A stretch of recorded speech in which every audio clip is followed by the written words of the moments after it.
Jordan and Gretzky, Serena and Ruth.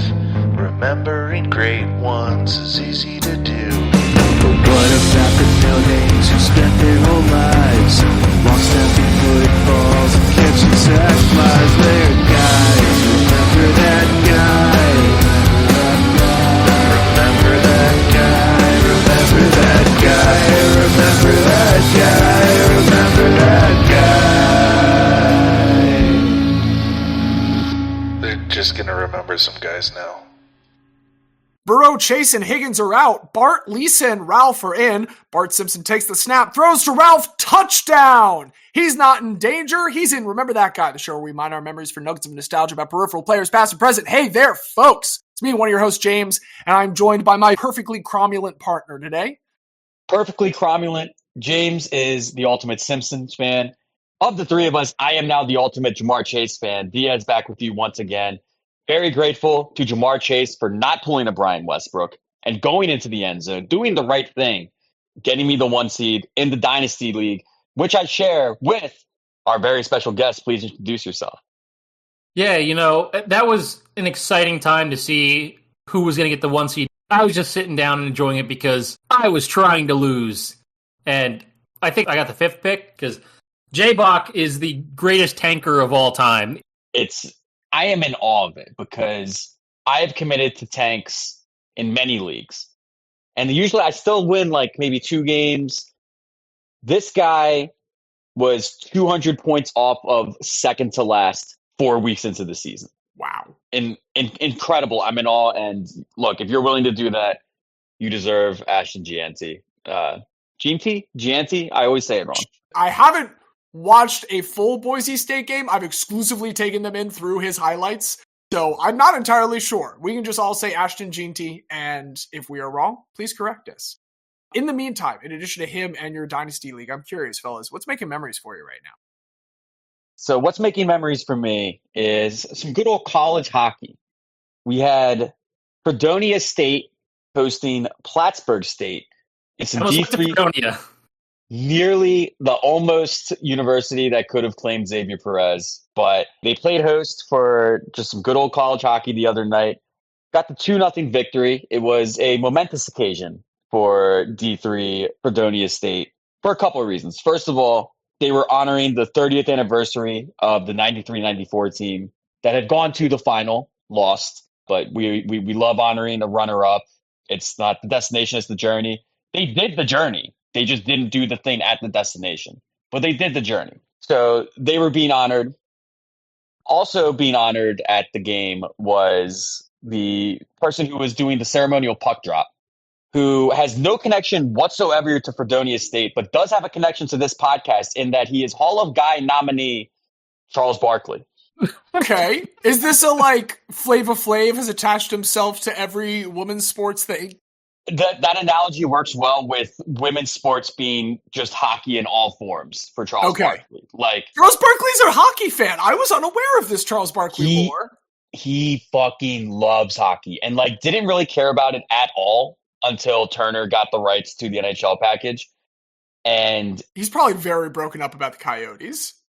He has to be. I mean, what a devastating turn. He still has his Flyers, but yeah, and he's done the NHL pregame show.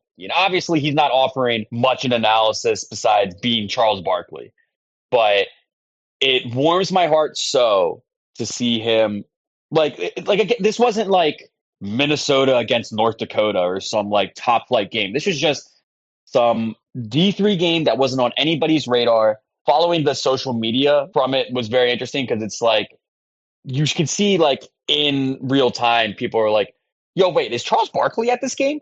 Why is Charles Barkley at this game? It is awesome that Charles Barkley is at this game. I'm not trying to be rude. This is a backwaters game. No disrespect, man. No, I brushed right up to using that word, and I didn't, and I'm glad you did. It is a backwaters college hockey game. And not only did he show up, he went to the local bar after, and they have one of those touch tune things. He put 5 songs in queue. He asked for a microphone to the PA system and said, you guys have been awesome all night. I came here to watch some hockey. Y'all won 2-0. You got a great team. You're great fans. I just put on a bunch of music I want to listen to. I don't know if you like it, but as long as the next 5 songs are playing, every drink at the bar is free. What a G. The Trans greatest rights day ally in Charles Barkley. history. The greatest day for Fredonia State history. I mean, it would have been the second greatest if they won that championship in 93, 94. But that notwithstanding, it is the greatest day in the history of their program. And I just bring this up to say, look, I fully accept both of your arguments and the arguments of many that Charles Barkley is too good to Guy.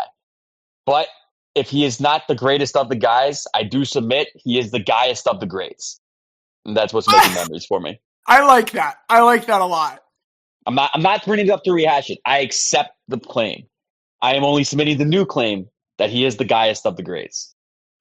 I'm down with that. Can I tell you guys something I'm not down with in the college world? Yes. I think it is pretty fucking morally bankrupt to hire Bill Belichick to be in charge of children, man. It's so funny, though. It's so funny how that's going to crash and burn. He's dating one. Yeah, man. And she's 22. Like, we'll acknowledge real quick, yeah, she's 22. He's a predatory person. And, like, there's the joke that he was just going to go to the school that had the best college lacrosse for him to watch. No, like, Bill Belichick should not be around children. He is like dating a 22-year-old. Not to rehash this once again, but like, I understand that legally he is not a predator. I'm saying search in your soul and think about the fact that this man is now going to be like berating and abusing other kids for however many years until he hands it off to his fucking mullet son. I like saw Julian Edelman, if I'm not mistaken, saying that he felt sorry for Tom Brady watching him like a beaten dog come back to this person that abused him for years and years and years. And like, Tom Brady got paid billions of dollars to be verbally abused by Bill Belichick. I haven't checked University of North Carolina's NIL. I can't imagine that these players are going to be properly compensated for the abuse of this person that was like borderline okay being around other adults and is now going to be in charge of people that are still ostensibly like growing college students. And I detest this. Yes, I do also think that college lacrosse had some factor in it. Like, it was kind of goofy for a moment, but I'm not joking. I genuinely think he just went to where he can see some sticks and he's a horrible person to have around your kids. I do have the morbid curiosity angle of how it's going to play out because, you know, the off the field concerns that we've just illuminated aside, with the college football portal being the way that it is, just based on his name reputation, there's going to be a lot of disgruntled top flight talent coming into that program like immediately. So we could see a pretty quick turnaround. He's probably going to win an ACC title at some point. He's not going to challenge for a national championship. That's the thing. It's not going to be an exciting outcome for UNC. The funniest outcome would be, you know, he gets it in contract. I'm signing, say it's a 10-year deal. And once I am no longer head coach, Stephen Belichick becomes my successor. I hope he just fucking pulls the Jets. Oh, contract signed? Well, I think it's about time for me to retire. Congrats, Stephen. You're the head coach of UNC. I just think that would be a great outcome for everybody. I would be less upset with it. But with that out of the way, Xavier, I hope you have something a little bit more pleasant. Yeah, I got 2 things. So first, I want to give a figure skating shout out. The Grand Prix final was last week, one of the 3 biggest championships in figure skating. It's that, the Worlds, and the Olympics. And Americans swept the men's and women's figure skating championships. Amber Glenn won the first gold at any of those big 3 events for a American woman in 14 years. And it's impressive because Amber Glenn is 25 years old. So she's the oldest Grand Prix winner since 2004. It's fascinating because, 1, that's very old for ice skating. 2, she took like a significant break because of injuries and other reasons. And coming back at this point is kind of incredible to be, you know, arguably the best female figure skater in the world after such a gap and at the age of 25. To educate me and anyone in the audience that does not know a lot of background information here, was she at this level previously and is coming back to a level that she had already kind of attained, or is this even more? No, this is it. So she had not been in any Grand Prix finals ever. At the Worlds, her best finish was 10th. Just the past year, she's been fantastic. And she's not the only one who's been fantastic, because the men's game is dominated by Ilya Malinin. For those who don't know, Ilya Malinin is the quad god. He is the only person to ever land a quadruple axel. Oh, I thought this was about his thighs for a second. I mean, I'm sure they're ridiculous too, but only person to ever land a quadruple axel. They unbanned backflips, so he does backflips on the ice now too. His routine is so technically challenging that he can fall once or twice and have other errors and still win by double digits. Because what he does is just impossible for everyone else. So these are the events he has competed in calendar year 2024. U.S. Championships, gold. World Championships, gold. Italian CS Lombardia Trophy, gold. Skate America, gold. Skate Canada International, gold. Grand Prix Final, gold. Nobody can touch him. Literally, the only problem that this guy has is that the Olympics are still so far away. Because if they were this year, he would win without anyone even, trying to catch him. Because no one else can do what he does, which just means he's starting at such a higher technical score that it doesn't matter if he messes up a couple things. As long as he lands one of them, he's going to win. So we're still a ways away from the next Olympics. But if they maintain this course, we could have an incredible U.S. sweep, which has not happened in a very long time. The other thing I wanted to talk about was I actually have a game for the two of you, and it's called Sports Reference Most Viewed. I've seen a lot of these maps. This has been my favorite other sites' takes on Spotify rap. So for those who don't know, all of the sports reference websites have put out a recap of their 2024 most viewed. So it's the player that was most viewed in each state, plus DC, plus the Canadian provinces, and also the team that was most viewed per each state and the Canadian provinces. So football is very interesting because it's essentially a split of Patrick Mahomes and Lamar Jackson. Hell yeah, brother. But there are a couple interesting things. The NFC North is very loyal to their teams in that every single NFC North state, the most viewed player is that team's quarterback. So we got Darnold, Jordan Love, Justin Fields, Jared Goff. Justin Fields being that high for Illinois this year is pretty impressive. I know. He's only there for half the year. That's what I was like, to have built up that much of a lead going into this year. We also have all of New England still misses Tom Brady. But we have one other state that has a very interesting pick. Can either of you guess what Louisiana has as the most viewed player on Football Reference? You've prefaced it as being weird, because otherwise my assumption would be one of either Drew Brees, Joe Burrow, Don't think too hard about it. Chase. Don't think too hard about it. I mean, is it Drew Brees? It's Drew Brees. Yeah, of course. Yeah, dog. It's the same thing as the Brady people. People who have, no disrespect, New Orleans, nothing to particularly look forward to with their pro team are going to cling to older days. So that was an easy one. I have harder ones. Can you guess what the most viewed WNBA athlete is for the state of Nevada? If it's not Aisha Wilson, I'm going to fucking riot. Diaz? Kate Martin. Kate Martin. Interesting. No, the answer is Caitlin Clark. Because Caitlin Clark was the most viewed WNBA player for every single state and every Canadian province and every single college state and Canadian province. A clean sweep of both college and WNBA for Caitlin Clark. I was along the right lines, but I just went a couple addresses too far down. I was like, well, Caitlin Clark is generational, and Kate Martin was her teammate. I should have just stopped at the first one. And for team, the Fever are the most viewed team everywhere, except for 3 places.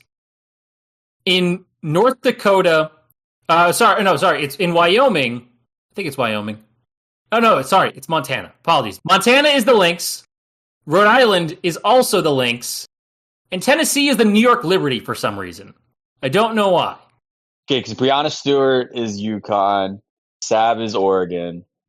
John Quell, it wasn't Tennessee, right? Yeah, so I was surprised about that. Baseball has another significant split. Before you do that, I just got to, because I said John Quell Jones. You went to fucking George Washington. That's an impressive come up. Colonials. What the fuck? I mean, if it was like just insert generic good women's college basketball program, I would have interrupted. But that had to be said. George Washington. But baseball, please.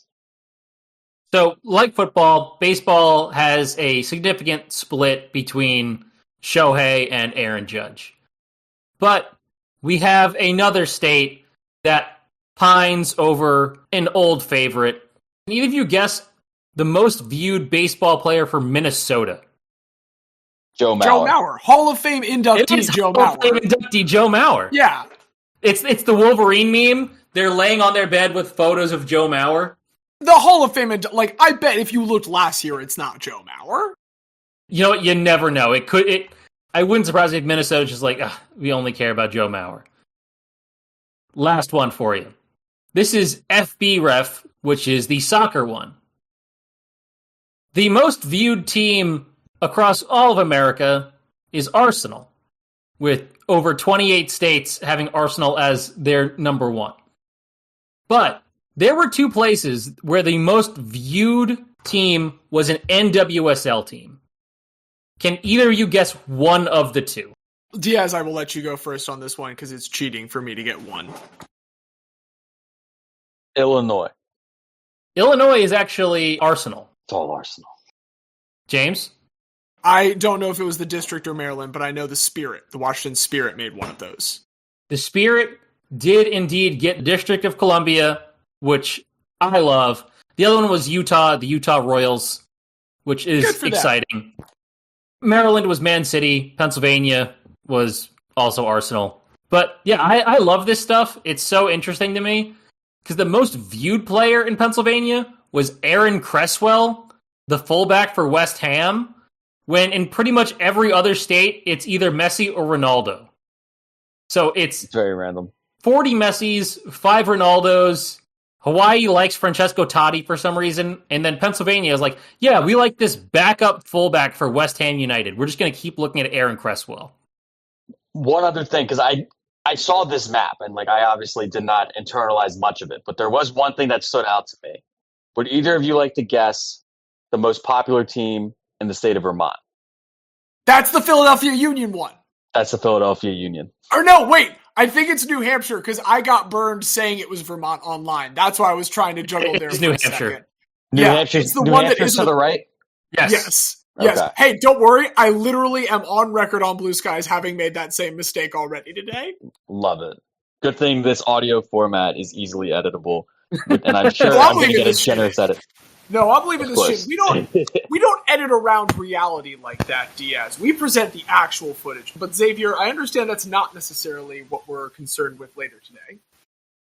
No, so I wanted to do something different today. And so taking a cue from the guest episode we had with Caitlin, where we talked about CT and the challenge, I want to talk about guys who were from sports or athletic competition reality TV shows.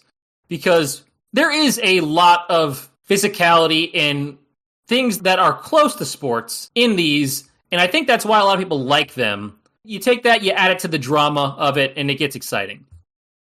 I would call it athletics, not sports. Yeah, I think that's a fair... It's athletics or it's just athletic competitions. Right. Because they are physical, and they are competing for something, even if it is not like a defined sport. I couldn't think of a better place to start than one of the originals, which is American Gladiators. For those who don't know or haven't seen the show, American Gladiators was a show that originally aired weekly from September of 1989 to May of 1996. The concept of this show was a cast of amateur athletes compete against each other, as well as against the show's own quote-unquote gladiators in different athletic competitions. So kind of like in gaming terms, a PvPvE where you're against one other person or two other people, but there's also the environment trying to get you. And the Gladiator is the environment trying to get you. This concept was created in 1982 by Johnny C. Ferraro and Dan Carr. They gathered some people to be gladiators and had the original competition at Erie Tech High School in Erie, Pennsylvania. Years later, MGM licenses the rights to this, and 2 years after that, the full show premieres, 7 years after that original shoot. So it was like a public access show before anything else. Yeah, they tried it out, and it took a while for anything to happen for it, but eventually, like, hey, you know what, this could be interesting. So MGM licensed it, finally comes out, and when the series premiered in 1989, 10 men, 10 women were selected with, alternates chosen in case of injury, and essentially it was tournament style. Spread out over 12 episodes. First 5 was the preliminary round. 8 contenders would advance to make the quarterfinals. Then it becomes single elimination. The winner of any of the quarterfinals was guaranteed a prize. Anyone eliminated in the semis gets $2,500. Winner of the final match gets $10,000. Runner-up gets $5,000. Initially, the idea was if you won the championship, you would get converted to a gladiator, and you would stay on as a new gladiator for the next season. They changed this because the show was so popular and the gladiators were so popular, they didn't want to fuck with that dynamic. And instead, what they did was ended up creating a second season inside the first season for a second tournament, and then had the winning contenders from each tournament face off against each other in the grand championship with an additional cash prize and a new car, which, everyone's got to have the new car as the grand prize. There's tweaks in structure over the next couple seasons, but generally that concept stays the same. In each episode, the contenders compete in a series of events. Usually it's around 6 to 8, and they get points based on their performance. So some events, they have contenders having to perform a task against the gladiator, such as joust, where you're standing on platforms with, one of those long things you could beat someone with, and you're just trying to knock each other off the platform. It's like the giant Q-tips. Yes, the giant Q-tips. That is a great way to describe them. Because these are events that have a clear winner, if you beat the gladiator, you get 10 points. If it's a draw and no one can get anyone off by the time it runs out, it's 5 points. Or if you lose, you get no points. Other events had no maximum score where the objective was to do something as many times as possible in a certain time limit. There was Powerball, where you're trying to essentially put Nerf balls into color-coded cylinders while 3 gladiators are on this field trying to tackle you. Your score would be how many you got in. At the end of each episode, there was the Eliminator, which is 2 competitors, the highest scoring of the episode, competing side by side in a large obstacle course. And you scored points for every second left on the clock when you finish the course. For the first season, it was actually hosted by Joe Theismann before he was eventually replaced with Mike Adamle. Mike Adamle was the host for the rest of the run, rotating cast of co-hosts like Todd Christensen, Larry Sonka, Lisa Molosky. Despite the show ending in 1996, it's still pretty popular, especially internationally. There's multiple different Australian, British, Finnish, Swedish versions. Like, they've revived it like 3 or 4 times in all of those places. They even tried reviving it in America in 2008. That one didn't work, but they have another one coming that apparently Amazon is financing that'll possibly be out next year, so we could see more American Gladiator next year, but for every show that gets announced and comes out, there's 5 that get announced that just never see the light of day, so who knows? Regardless of country or version, the stars of the show have always been the gladiators. And today I want to talk about one very specific gladiator, and that's Shelley Beatie, otherwise known as Siren. Shelley was born August 24th, 1967 in Orange County, California. When she was a young child, the sources kind of differ on when she was 2 or 3 when this happens, but she climbs up onto a shelf, opens up a bottle of aspirin, and eats the entire bottle. It takes a few years for the ramifications of this to become clear, but once she started elementary school, doctors realized she had significant hearing loss that was tied to this overdose on aspirin. Due to her hearing loss, she had a very difficult time in school, both academically and socially. She did compete in track and field for a while, but had to stop due to some injuries. Her home life was also really unstable. Spoiler alert, people with disabilities not treated well. It's the same now, but in the 70s, really bad. And so her parents give her up because they just didn't want to deal with her. And so as a teenager, she bounces around foster care for pretty much all of high school. As an outlet for stress and anxiety, she started weightlifting. And while attending college at Western Oregon State University and also working full-time in group homes for people with severe disabilities, she started competing in amateur competitions. This culminated in her winning the National Physique Committee USA Championship in 1990 for both the heavyweight division and the overall competition. The NPC is the largest amateur bodybuilding organization in the U.S., and the only amateur bodybuilding organization recognized by the International Federation of Bodybuilding and Fitness Pro League, the largest bodybuilding governing body in the world, and the one that sanctions the two major bodybuilding competitions, Mr. and Miss Olympia, and the Arnold Sports Festival, the Arnold Schwarzenegger full-on weekend festival. She officially turns pro after this win, and she finishes third at the 1991 Miss International at the Arnold Sports Festival. She also competed in Miss Olympia and finished 7th. And one thing I want to note here is that third place finish in particular is really impressive because it's totally legal to do steroids for these events. And Shelley does not do steroids. And we know this because American Gladiator tests for steroids because they didn't want people on steroids because they could kill people.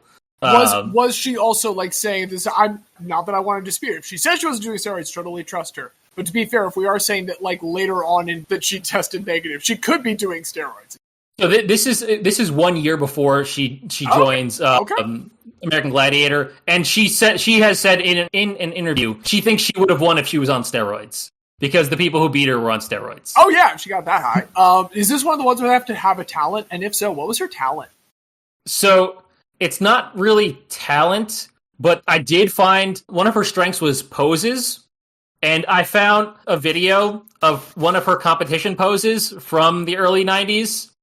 It's not what I thought. When I think of a pose for a weightlifting competition, I'm thinking flexing, turning. No, she was doing almost dance moves to show off her muscles. It was fully choreographed. It was more like gymnastics than anything else. But oiled up and in very little clothing to show off all of your muscles. It seems like if gymnastics and breaking are a spectrum, it sounds like what you've described is in the middle. Yeah, like I said, I thought it was I don't lift weights. Spoiler: you don't like shocker, strong women? Just say it, everyone. Xavier. You don't like strong women. Have you met my wife? Yes, we talked about her earlier on this episode. I love her very much. She is the softest, nicest person. I think if either of us lifted a dumbbell, our arms would fall off. But the next year, she flips those, where she finishes 7th at Miss International and 3rd at Miss Olympia, which does make her a 2-time third-place champion in the 2 biggest bodybuilding competitions. So keep that in mind. We love our third-place champions. But as I alluded to, something else big happens in 1992. Shelley gets cast as Siren in American Gladiators for the 4th season of the show. When she tried out, apparently she impressed the producers by doing 57 push-ups in a minute. I can't do push-ups either, so that sounds super impressive to me. I don't know if other people will say that, that's not too much. She gets cast as an alternate, but it doesn't take her long to become a mainstay. So one of the original Gladiators, who went by the name of Lace, played by a woman named Marissa Pear, and she left right before season 4. And so they wanted to keep the Lace character because Lace was popular, so they added another woman, Natalie Lennox, to play Lace instead. Shelley was kind of open about the fact that she really sucked at American Gladiators. This Natalie Lennox woman, apparently she was a pinup model who was not athletic at all and got hurt trying to compete the first 2 episodes that year, and was quickly just no, we don't need you. But we need a new replacement. We're bringing in Siren. And so Siren became a full-on Gladiator cast member. Maybe I'm showing my ass not knowing much about American Gladiator, and maybe there are other women in it. It does kind of sound to me like they just kept saying, well, we gotta have a girl. There are actually like a significant amount of, of women in American Gladiators. Of the gladiators or the contestants? Just trying to make sure. Both. So the Gladiators, from the first season, they have 1, 2, 3... 5 out of, I think it's 5 out of 10. I think they try for an even split. I think that's the goal, is always to have an even split, because they have an even split of competitors, male and female as well, of the contenders. So as far as I'm aware, I believe it's an even split. So it wasn't just like, Lace is the only girl, let's replace her with another girl. Just want to make sure this wasn't a Smurfette situation. No, I love woke American Gladiator. So when she was competing, at this point, she is fully deaf. She would receive visual cues from the ref and other gladiators to know when to start. Her best events were tug of war. Simple enough, you're just pulling. And she's very strong, she could do this. Skytrack, which I don't know if either of you have seen Skytrack. You are essentially suspended upside down on a hanging Velcro track that looks like one of those like RC car tracks. And you are using Velcro strips on your hands to pull yourself forward. Okay. And it is absolutely wild. And the wall, which, just the rock climbing wall. And overall, she was strong in pretty much every event, but those were her, tops. One thing she said on a couple different occasions was that, quote, the only thing I can't do is here. And that kind of became like a calling card. I heard that in a lot of interviews with her, the ESPN pieces, and you saw that a lot. The crowd absolutely loved her, rather than cheer because they knew she couldn't hear. They would do coordinated waves and other physical movements to make sure that she could see them and understand that they were showing their appreciation. She even taught sign language to the crowd, including how to say "Go American Gladiators," so the crowd could sign "Go American Gladiators" back to her, which I thought was pretty cool. She continues to bodybuild in between seasons. She finishes 9th at Miss International and 7th at Miss Olympia in 1993. She ends up on the cover of a bunch of different fitness magazines, such as Muscular Development, Women's Physique World, Female Bodybuilding, and Iron Man. She was also the cover of Ability Magazine, the world's largest magazine about disabilities that is still operating today. I saw that they had a new one pretty recently, which is wild because magazines do not last that long in general, especially today. So cool that still exists. After filming season 6 of the show, Shelley gets encouraged to apply for an opening for crew members for the chance to compete in America's Cup, despite having no sailing experience whatsoever. She decides to give it a go. She is one of 600 female athletes who apply, and one of 50 who gets invited to 3-week-long tryouts. For those who don't know, America's Cup is a sailing competition. It's the oldest international competition in any sport, dating back to 1851. It's unique in that whatever yacht club holds the cup sets the rules for the next competition, including when they're going to do it.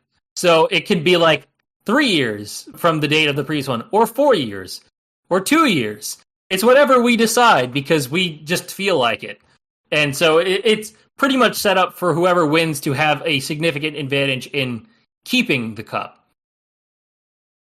It's also really expensive in that it costs teams well over $100 million, if not more. Some of the more recent ones have got up to $300 million to build a boat and get a crew ready for it. Whatever club is defending the cup can build multiple squads and choose which one they want to officially defend it. And anyone can choose to challenge, but if more than one yacht club chooses the challenge, they have to have a challenger series against each other to have the right to be the challenger. So at this point, the San Diego Yacht Club had won back-to-back in 1988 and 1992, and were looking to choose a team to defend the title in 1995. Eventually, Shelley gets named for the 26-person squad, which is 16 main and 10 reserve, of the Mighty Mary as a grinder. Grinders are the crew members that raise, lower, and change the direction of the sails. Essentially, you have to rotate your arms as if you're pedaling a bicycle while operating a pedestal winch, which provides the power needed to pull in the lines to control the sails. Apparently, it's not uncommon to have to do this more than 100 times in a single duel with another boat. Quote, the effort is comparable to sprinting 50 meters on a track 30 times with 20 seconds of rest between each sprint. So if that gives, a bit of context about the toll that this can take. And that's just for one duel of a race, of which there can be many. The nearly all-female team of the Miz-ery, there is only one man, Dave Dellenbaugh, on the crew. They finished second at the 1984 International America's Cup World Championship, finishing ahead of all other American teams. Fortunately, in the Defender series, Dellenbaugh has a major tactical error when they're about to win, and it fucks up the team, and they lose the Defender series and are not chosen to compete to defend America's Cup. So, yep, the one man on a team of 25 women fucks it up for everybody else. Curse you, Dave Dellenbaugh. I don't think anyone on the team probably wants to make it about that. It does feel impossible if I was a person that was into sailing to not make it about that. It's just wild that you put one guy on the team just to do this one job, because the goal was to have an all-female team, and it's the one guy that messes up right at the end. So they don't get to compete to defend America's Cup. They don't defend it that year, so maybe, if they had put the Miz-ery and Shelley Beatie in there, they could have kept the cup again, but, that's neither here nor there. She goes back to American Gladiators, films the 7th season, and then American Gladiators does get canceled. After this last season, Shelley gets diagnosed with bipolar disorder, and she's unable to compete, keep up with any athletic competitions or her previous day jobs where, like I said, she was working as a group home counselor. She was also a spokeswoman for the Better Hearing Institute. And after a few rough years, she moves to a farm east of Salem, Oregon with her girlfriend, Julie, to try to get away from things. This story does have a sad ending. Her mental health continues to deteriorate. In 2008, she gets hospitalized involuntarily for, a psychiatric hold, and while in the hospital, does take her own life. So, like I said, sad story, but from doing the research for this show, it was just kind of incredible for me to learn about Shelley's life and, everything she accomplished in a very short time, especially given how her life started. And it was also wild for me to learn about how she was essentially a role model and an icon for disabled people, because she was one of very few people with disabilities on major television during this time. And it wasn't hidden. They lent into it often on ESPN and ABC and the channels that it was aired on. Well, and from what you've told us, it was also just fully accepted. Yeah. I am frustrated to hear that this went over with no real apparent issues. The audience was into it, the other cast members or crew members or whatever we want to, contestants, gladiators, everyone was cool with this. And that it was still so uncommon, both at the beginning, at the end, and afterwards, is a little frustrating to learn. Yeah. The one thing I will say, and I had put this down, I watched a good number of interviews, because thankfully this was archived pretty well. Even when they're doing puff pieces about her being deaf, I will say I was pretty frustrated with the reporters, because she could read lips. That was how she was able to understand what they were saying. A lot of reporters were really bad about doing that because, obviously if you're a reporter, you're trying to look at the camera and everything, but you're talking to a deaf person and they would say something and then start turning their face towards the camera. That's got to be really frustrating, because then it would cut to, her with her coworkers who you could see were actively working very hard to make sure that they were accommodating. So that part was a little frustrating for me as an outside observer. So yes, it was accepted in, the ways I talked about, but there was still a lot of things where they weren't as accommodating as they probably should have been. But Shelley was gracious enough to deal with it as best she could. But yeah, that was Shelley. That was Siren. And I like American Gladiators. I watched a lot of it in preparation for this just because I was like, yeah, that's really fun. There was one I was watching where Shelley is at essentially a turret of tennis balls. And there is one of the contenders who has to go across essentially a maze. And Shelley just has to shoot her with a tennis ball. Like, yeah, that's just fun. That's TV fun. I know this is a little different from what we usually talk about, but I enjoyed it. And I think Shelley was an athlete, so I think it should count. But I'm really excited to see what the two of you had coming into this without the same, level of I just really wanted to do this that I had. And let me say for Siren and Shelley, competing in bodybuilding competitions, I think that inherently makes you an athlete. When it comes to my guy this week as well, there are some additional things that make him very clearly an athlete when we get down to it. But when we talk about competitive reality TV, we first have before that simply reality TV. And you might argue Big Brother is the first reality TV show, but I would put forth that the first real reality TV show was The Real World. Okay. And it was. It definitely was. I 100% agree with you on that. It created the genre. It is the progenitor.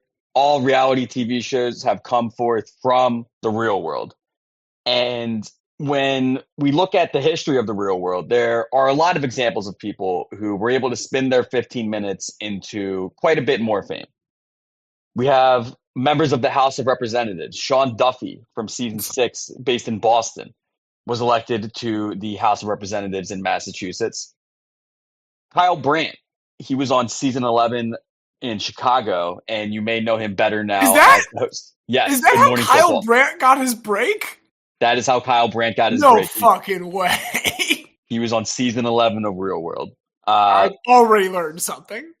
But, politicians aren't guys. TV show hosts aren't guys. Guys are guys. And we're going to go one season before Kyle Brandt on season 10 for my guy this week.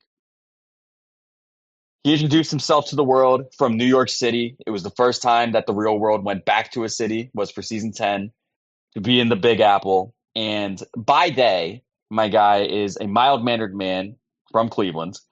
But by night, he turned into his alter ego, which is an egotistical brute who loved talking shit and getting into fights. He would parlay this alter ego into reality competition fame.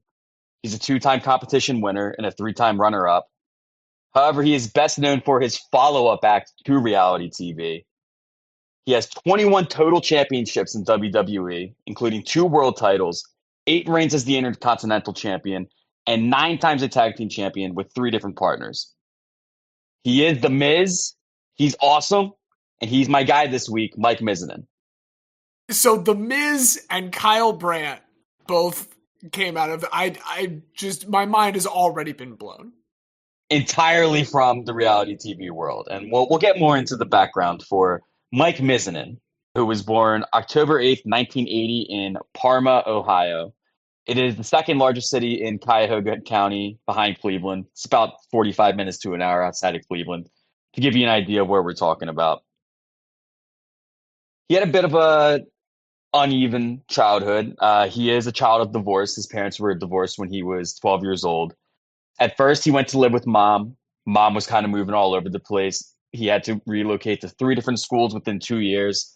Eventually got tired of that and said, you know what? Dad's been living in the same place the whole time. Let me go live with him. So he moves back in with dad. He settles in at high school. And Mike Mizanin in high school is like the person who's well-liked by everybody and does so much shit.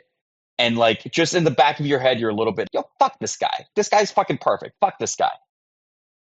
He was the captain of the basketball and the cross-country teams. He also played on the football team. He also played on the baseball team. He also swam competitively for his high school. He got extra workouts in after school at the boxing gym. He was the president of student government his senior year. He was elected homecoming king. He was a member of the National Honor Society. Just every single thing that you could possibly say, why? I want this person to be irredeemable in some way, because I fucking hate how perfect they are. That And was he's got to be a likable person if he's getting half of these. right. Well, and he attributes his social skills that he developed to, having those preteen to early teen years, constantly moving all over the place. You have to learn how to make friends pretty quickly. So he attributes a lot of his social development to that. When he graduates high school, he is a loyal Ohioan, and he's going to go to Miami of Ohio, where he pledges the Theta Chi fraternity as a freshman, enrolls in the business school. He gets through that first year of college, and he's just struck by the desire for something more. He sees that season 10 of The Real World is now accepting applications, and he says, why not? So he fills out the 30-page application. He submits a promotional video explaining why he should be chosen. And this was the first time that there were semifinalists for The Real World. There were 27 people that made the initial cut. And they were essentially put together in parties and meeting rooms. And the producers just wanted to see how these people are going to interact. What kind of storylines can we see slowly forming amongst people that are here? From those 27 people, there were 7 that made the cut, and Mike Mizanin is one of the 7 that would spend the summer of 2001 living in New York City. That's a good time to be in New York City. Summer of 2001. It is immediately before fall 2001 when there was an aviation I guess it is incident. technically summer if we're really splitting hairs. Yeah, technically late summer, but before the aviation incident, and we'll just leave it at that. If we're to break down season 10 of The Real World, and specifically from the perspective of Mike Mizanin, there are 2 points that kind of come forth. Firstly, he is a very white person coming from Northern Ohio. He had never met a gay person. He had very rarely ever interacted with a black person. So a lot of the early season storylines that we see developing are basically stemming from Mike Mizanin's complete ignorance as it relates to racial issues, all those kinds of minority issues. And there's 2 black members of the cast, Coral and Malik, who he butts heads with all the time. There's one episode where, I think we all have that uncle that likes telling that story or that joke about black people that really isn't appropriate. Mike Mizanin took it upon himself to share that story in the house and was rightly berated for it. But the storyline that develops over, again, the Real World, we're talking 20 plus episode seasons. There's a lot of time for character development. And over the course of the season, Mike Mizanin is as eager as anyone can be to learn why he is wrong, why he is ignorant. When they say he's wrong, he doesn't get defensive. He just says, whoa, talk about that a little more. Why am I wrong? Why am I being dumb right now? And the season concludes with, in the last episode, he and Coral share a very friendly dinner together. They were like the worst of enemies at the start of season 10. By the end of season 10, they're now the best of friends. And it's a nice thing to see develop of like, hey, if this dumb hick from Ohio can learn not to be racist, why can't we all learn to not be racist? But secondly, and most significantly for Mike Mizanin's career, we also see the development of The Miz over the course of this season. In most circumstances, Mike Mizanin is kind of the calm one in the house. He's more even-keeled than everybody else. But if things get really stressful, or if we're out and about having a good time, The Miz comes out. He's loud. He's braggadocious. He refers to himself in the third person. And The Miz becomes the biggest breakout star from this season 10 of The Real World. When the season concludes, he's such a big star. And especially in particular, people love this Mike and Coral development arc over the course of season 10, that Mike and Coral team up to compete together in Battle of the Seasons, which is a competition show with contestants from both the Real World and Road Rules. And it's essentially the Real World teams, the Road Rules teams going through competitions. We're going to see who wins. It is Mike and Coral who emerge into the final round. And it is Mike and Coral who win for Team Real World. In the final match, they went up against Theo Vaughn, who I just learned is not some dipshit in his 20s, but is actually a 40-year-old man who says and does the things that he does. And also apparently came out of this realm of shows. This is the challenge. Caitlin gave us all a massive background on the challenge. These are the early years before it got like super formalized, and TJ Lavin flew everyone off to Panama to live in a jungle for 2 months. This is the early challenge. Right. I love it. This is like pre-merger NFL we're talking about. This is the AFL NFL championship. Exactly. That is the battle of the seasons. That's what we're talking about with that. Mike and Coral are victorious over Theo Von. They win that. Shortly after that, Mike Mizanin would appear in the Gauntlet, and he again makes it to the final, but this time Theo Von does have his revenge. He claims victory in the Gauntlet, and Mike Mizanin has to settle for the runner-up. At this point, Mike Mizanin has a pretty straightforward path if he wants to just continue in a career of television. Every time they have one of these get-together reunion competition shows, answer the call.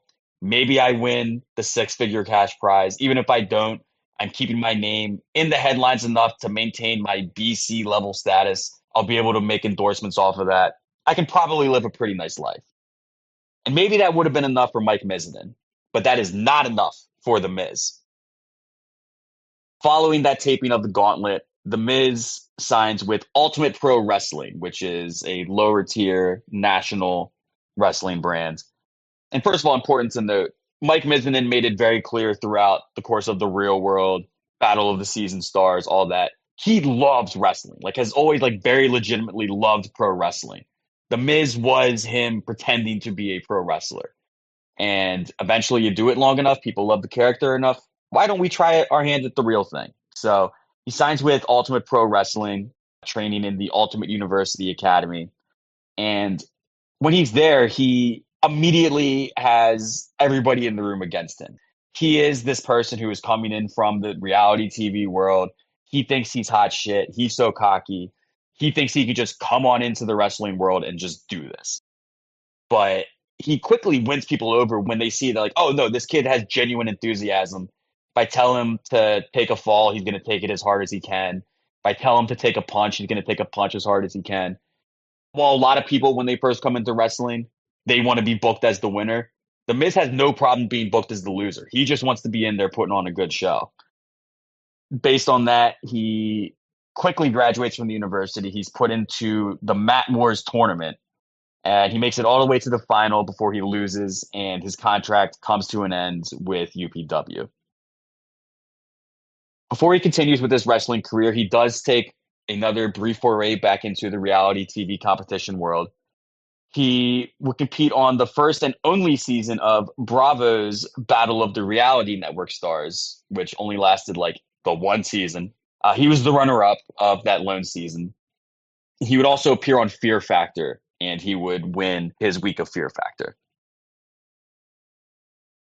After doing that, he decides to dive back in to the wrestling world, and his two worlds get combined when he is cast onto WWE's Tough Enough, which was Vince McMahon's answer to not only the popularity of reality TV, but we remember series like ESPN had The Contender for boxers. Spike TV had The Ultimate Fighter, which still continues to this day as a way for people to break into UFC. So Tough Enough was essentially WWE's answer to all of that. He gets in, again, in a new business, has to overcome all the perceptions about him only being there for, his quick 15 minutes, just here as a guy who was into wrestling. Does he even understand what this industry is about? But if he is to win, the grand prize is a $1 million contract with WWE. Not a bad prize. That's more money than anything in the challenge has ever given out. So it is a lot. And important, again, in Vince McMahon and his ways, the $1 million contract is actually a 4-year, $250,000 contract that can be terminated after the first year. So it's like a scholarship. This is a 4-year scholarship. Actually, it's 1 year, and we can choose to renew it if we want. Yeah, it's a 1-year contract with 3 team options. So he signs on with the competition and gets off to a rough start. They have an arm wrestling competition on week 1 with these 16 wrestlers. Miz loses to everybody. He is just dead last out of everybody in this arm wrestling competition, which isn't necessarily an indicator of strength, but try taking that nuanced approach on WWE's Tough Enough. You're not going to have a good time. But he's able to overcome that and survives multiple eliminations to make it all the way to the grand finale, which was a fight on the undercard of a WWE pay-per-view and a Dixie dogfight. And if you don't know what a Dixie dogfight is, it's just a 3-round real boxing match. That's what it is. That's what it all came down to. It was Mike Mizanin against Daniel Puder. They go to 3 rounds. Neither secures a knockout. This is WWE, so of course we don't have judges ringside. We're just going to ask the fans to cheer loudest for who they thought won. And the fans cheer louder for Daniel Puder. And so Mike Mizanin, on just the cusp of a $250,000 that could potentially become $1 million contract, does not win his season of Tough Enough. But he created enough an impression, at least, that WWE still wanted to sign him to a developmental contract, and they assigned him to Deep South Wrestling, which is based in Georgia. Quite another culture shock for somebody from Ohio. And it's also important to note about Deep South Wrestling. These are all just live matches that they're putting on. This isn't a TV program, which is arguably the ideal environment for Mike Mizanin. He has the TV part figured out. He had to figure out the live crowd engagement and the putting on a good match. Catches on pretty well there pretty immediately. He would compete for the brand's inaugural heavyweight championship after 3 months with the brand, which he would win and become the first heavyweight champion in Deep South Wrestling history. After having successfully proven himself in the ring, again, working with a live crowd, he gets transferred to Ohio Valley Wrestling, which does have a TV program. And he makes his debut with his self-named segment, Miz TV, which kind of becomes a staple of his whole time throughout WWE. If he's not wrestling, stay tuned. We have a 15-minute segment of Miz TV, and it's just going to be me talking for 15 minutes, and you're going to love every second of it. He spends 3 months with OVW before SmackDown starts teasing his main roster debut with just different video vignettes, a little series of teasers saying that The Miz is coming to save SmackDown. In universe, when he is finally set to make his debut, it gets canceled. The general manager comes running out and says, no, you're not welcome here. We're kicking you out. Security comes out, escorts him. He's raging. He just wants to be part of the show. They continue with that bit for a month or two before he does finally make his proper debut. But he has to negotiate a little bit. Let me just be a backstage interviewer at first in universe. Let me prove that I'm good on the mic. Maybe you'll let me into the ring.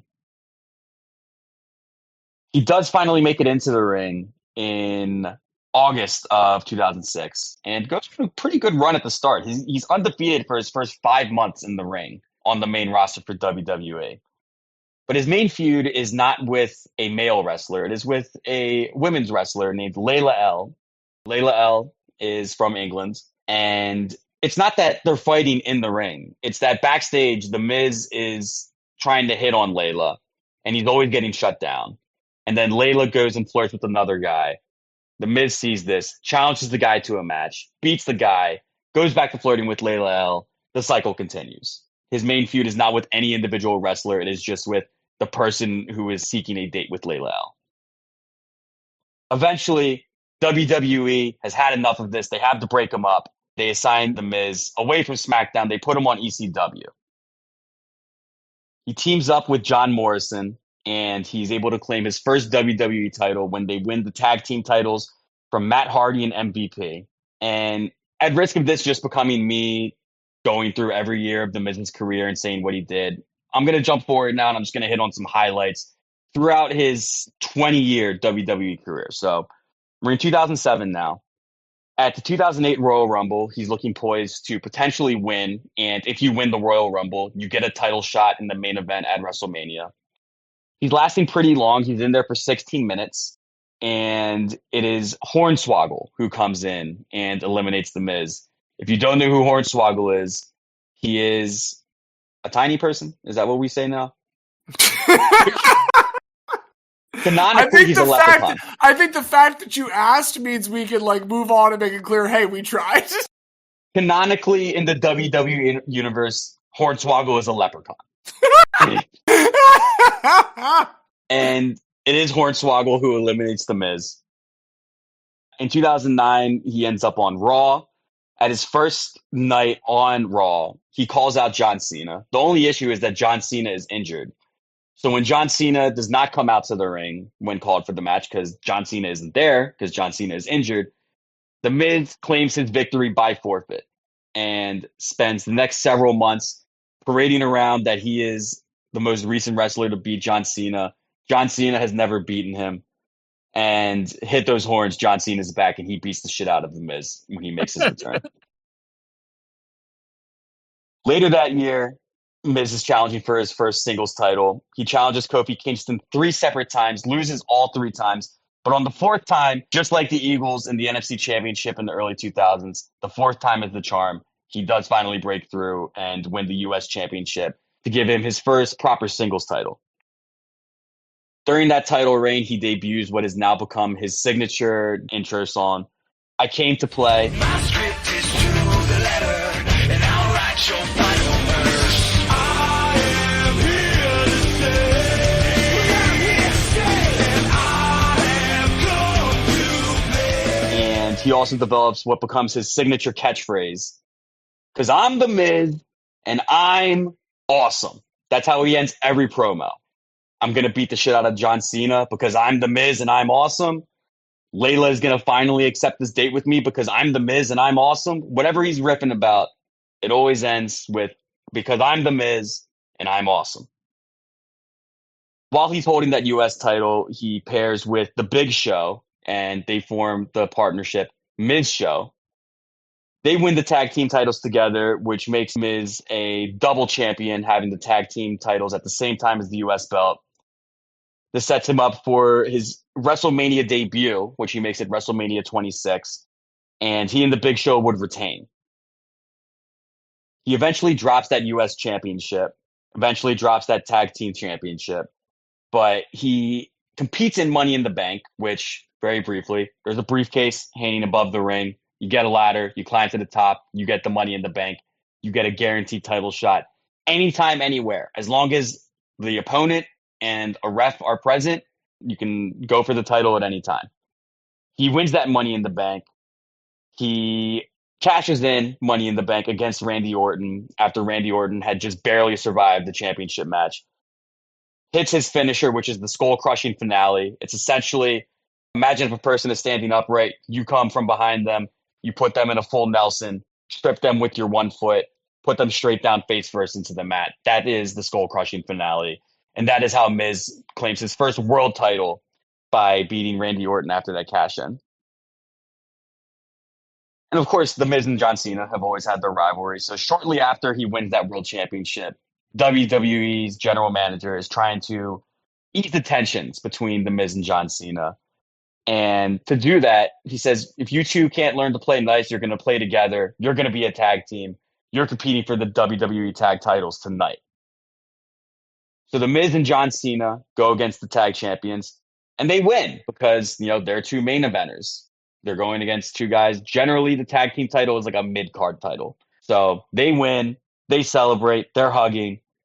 The Miz hits the skull-crushing finale on John Cena, demands that they immediately give their opponents a rematch, throws John Cena to the wolves. John Cena gets pinned, and after 9 minutes, their reign as tag team champions has come to an end. It is the shortest tag team title reign in WWE history. It's an incredibly good bit. He is one of the best haters. And throughout his career, what inevitably ends up happening with The Miz, we've talked about before, heel and face. The Miz is a heel. He's so goddamn good at being a heel that the crowd starts cheering for him. They turn him face. It doesn't work when he's face because, now he can't talk shit on people. They start booing him. He inevitably betrays somebody. He becomes a heel again. That's kind of like the Miz's cycle in WWE. He's still a heel and he's still champion when it is WrestleMania 27. John Cena finally gets his world title match with The Miz. And it's looking like all the world like he's going to beat him. But if you smell what's going on here, The Rock comes back. The Rock hadn't been in WWE for years. He beats the shit out of John Cena because he doesn't like that John Cena is the top dog in the company. And with that interference, The Miz is able to retain his title at WrestleMania 27. Eventually, The Miz does drop the belt to Cena because we need The Rock versus Cena at WrestleMania 28. That's not going to happen if The Miz is the champion, so eventually John Cena gets the belt. But The Miz, in the aftermath of that, teams up with R-Truth because The Miz feels that WWE has been against him. R-Truth has had a career arc, which at that point, he went from being a face to being a heel who, just because Lil Jimmy in the crowd doesn't like R-Truth, people don't want to see R-Truth be the champion. And eventually it changed from Lil Jimmy being a metaphor to him being a delusional man who thinks Lil Jimmy is in the ring with them. It sounds horrible. I promise it's actually like very delightful and a fun bit when actually executed. But before it turned into that fun thing, it was still R-Truth vengeful, The Miz vengeful. So they team up and form the Awesome Truth tag team. They claim the tag titles and they have a brief reign. They're kind of on again, off again throughout the history of WWE. We'll get back to an on again a little bit later. But within his singles career, he's able to start climbing back up the card with the help of Maryse, who is at first just his on-screen manager, but eventually his on-screen girlfriend, and eventually his real-life girlfriend, and eventually his real-life wife. And eventually, having children together, Maryse would retire from WWE, but she still got to share the spotlight with The Miz because Mike Mizanin and Maryse Mizanin were the co-stars of Miz and Mrs., a reality show which aired for 3 seasons on USA. We're going to jump forward a lot now. We're going to go to 2021 when The Miz again competes in the Money in the Bank. He again wins it. This time, he chooses to cash in on Drew McIntyre, who had just survived an Elimination Chamber, which is essentially a 6-way match inside of a steel cage. You can imagine the brutality that goes into this. Drew McIntyre barely survives to retain.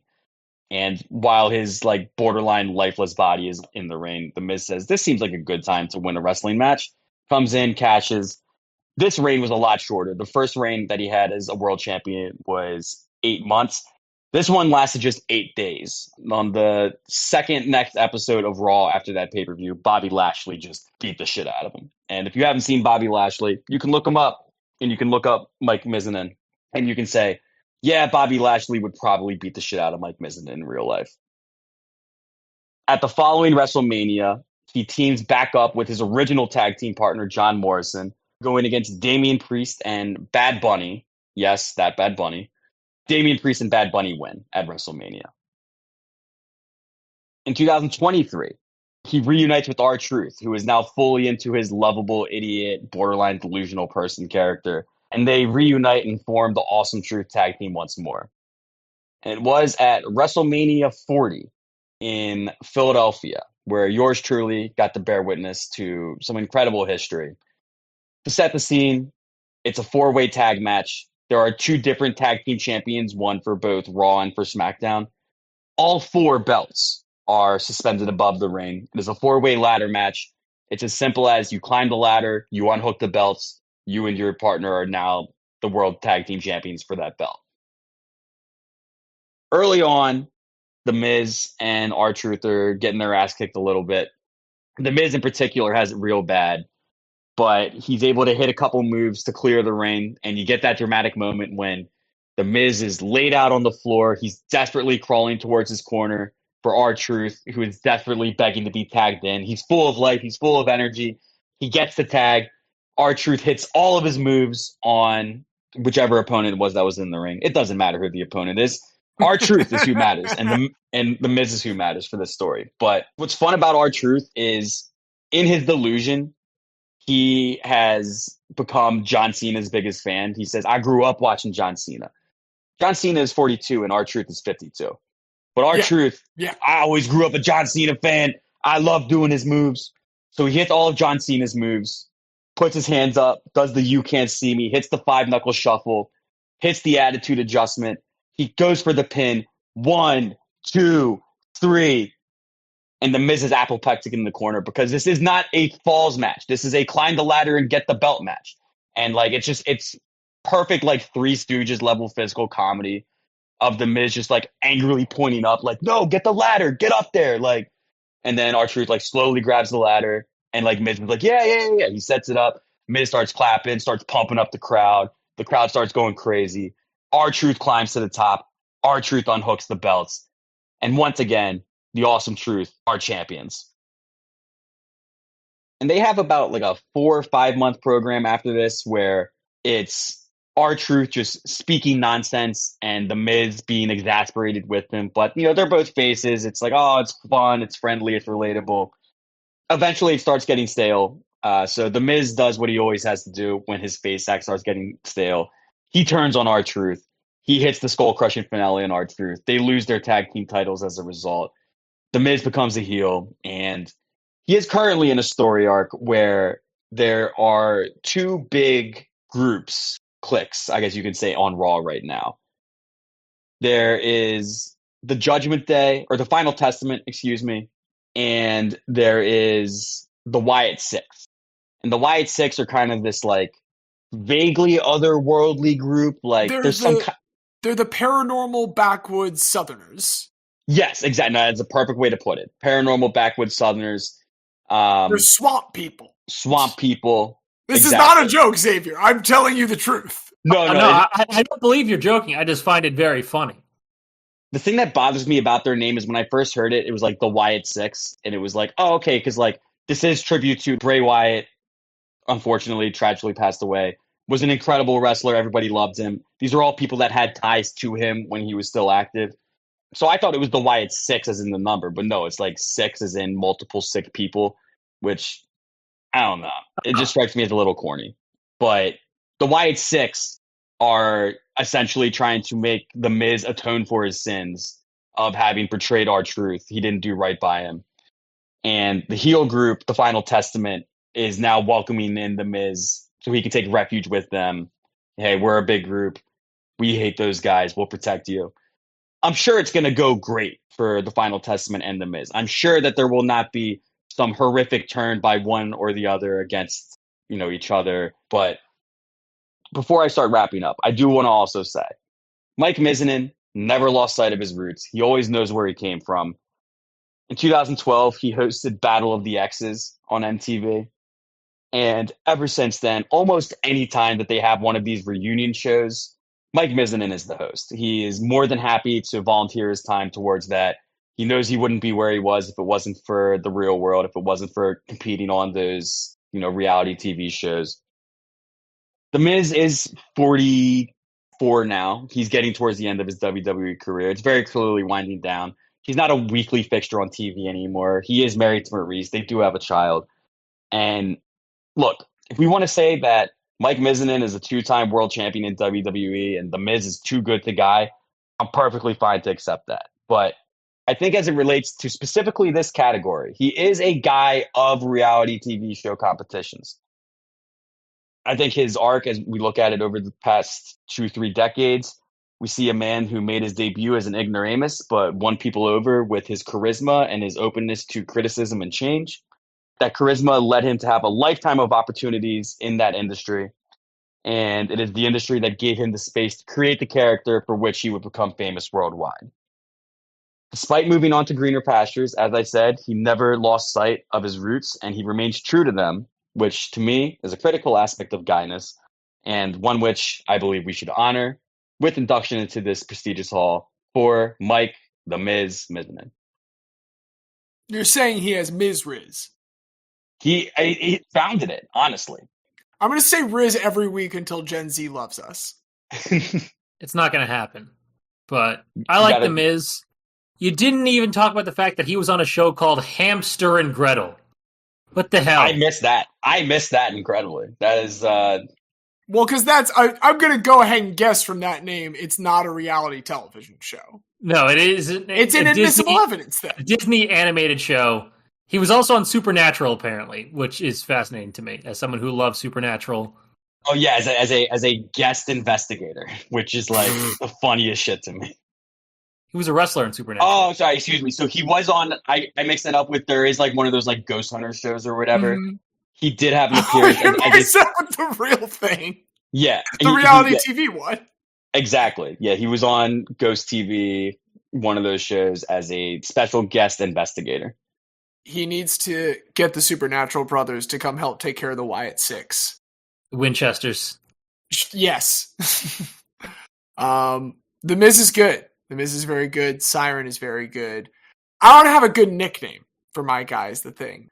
This was a difficult category for me, Xavier, to really consider because it's just never like been a part of my TV diet largely. Part of that is because like I don't have a huge TV diet now outside of sports and whatever like the thing on HBO in that moment is. But once upon a time, things were different back in high school. You guys remember G4, the channel where you could just like get away with having television shows that were rating video games and telling you what some it existed again a couple of years ago for like a year and a half. Well, it tried to exist and then realized, oh yeah, we can't make a television network out of this anymore because everybody is on the internet constantly. But they couldn't just play those shows. They did fill it with other content. And the main thing that they filled it with, it seemed like by the end of it, the thing that I really glommed onto at the time was Sasuke Ninja Warrior. There is American Ninja Warrior now. I will admit, I've never intentionally in my life watched American Ninja Warrior. I'm sure it's been on at the mechanic while I'm waiting for an oil change or like some gym television screen has it on. I've never really been into it though, but I loved the Japanese series for the couple brief years in that decade where I was regularly watching it on G4 as those episodes started coming over. Yeah, it's a truly brief phrase. And until I started diving back into it this week, I didn't have that many like concrete memories of it. But no matter what I'd forgotten, the one thing that I had always remembered was one specific guy from it. The one that I latched onto the moment, Xavier, you said that this was the category today. So I'm going to be talking about Nagano Makoto, which is how I would correctly pronounce it. I'm going to refer to him often, though, as the way that the Americans would have said Makoto Nagano. I'm very excited about this. Right. Very, very much so. I also just have to say real quick, because it's just rattling around in my head, the Mid-Atlantic version of that. Makoto Nagano. It is a delightful name to say in a Mid-East accent. If he had been born in Baltimore, he'd be everybody's favorite person, but he's not. He's born in Nobioka, which is a city in the Miyazaki prefecture in Japan, where he's born on March 30th, 1972. This is on like the southeast coast of the southernmost island, Kyushu, in Japan. The economy is very tied largely to a chemical plant there, but if you don't work for the chemical plant, you probably work in the fishing business. And when he is an adult, he's grown up like in this relatively small town, very tied to like solitary quiet time and being in nature. And so he goes into being a commercial fisherman. Working in the area, they're mainly catching mackerel and this thing called ayu. And Nagano is out on the water for like 20 days a month, 300 days a year.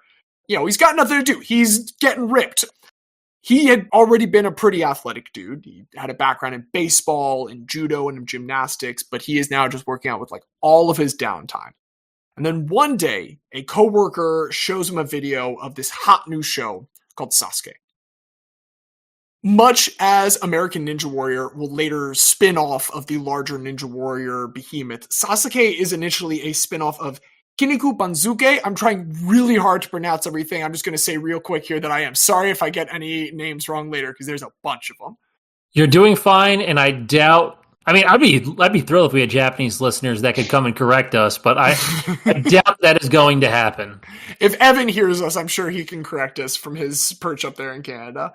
Kiniku Banzuke, for what it's worth, roughly translates to muscle ranking. And it had, in the mid-90s, begun running on the TBS, but not the Turner broadcast system that we know. It's Tokyo broadcast system. But then in 97, this physical competition show that at the time had been kind of similar to American Gladiator. It had been like, one-on-one competitions. It changes into this special competition that they're naming after a semi-fictional ninja in Japanese folklore, Sarutobi Sasuke. This is also the name that like the Naruto character gets. And eventually this is what is going to be known as Ninja Warrior. A field of 100 competitors, not going head-to-head, but all tackling the same course. Xavier, you described what yours was. This is exclusively PvE. There is no PvP. It is a 4-stage, oftentimes within a time limit. For the vast majority of stages, there is a time limit you need to compete with. And the title has the hint there of ninja.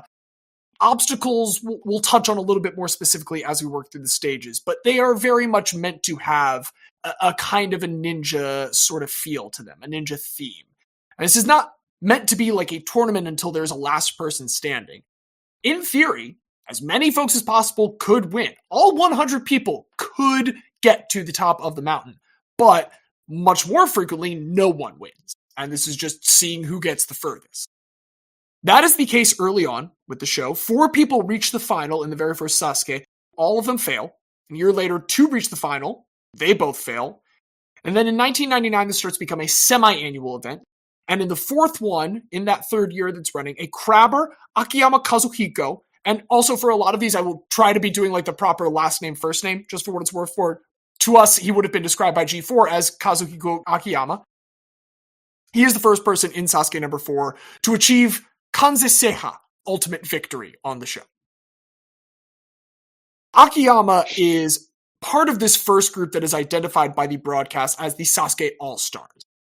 One guy in particular, Yamada Katsumi, who at this point has at least cleared the first stage in every single one of them, he is another one of these all-stars, along with Akiyama, that is really getting pushed by the show. And Nagano in particular, he really latches on to Yamada Katsumi, and he gets super into the show, starts training on the boat more with this in mind than kind of just general training. He even puts up photos of Yamada in his like bunk area, kind of his inspiration.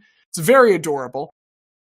He finally applies to the show and is accepted to number 6 with too little time to actually make it. So ends up with that short notice not getting into that one, but finally makes his debut in Sasuke 7 in spring 2001. It's originally aired on March 17th. A little bit more about the show. With the exception of the first one, Ninja Warrior is an outside obstacle course. There is a linear track of obstacles. The first stage in particular, the one that everyone's at least going to attempt at, it's filmed in a left to right one to kind of recall Mario, the Super Mario Bros. Style visually.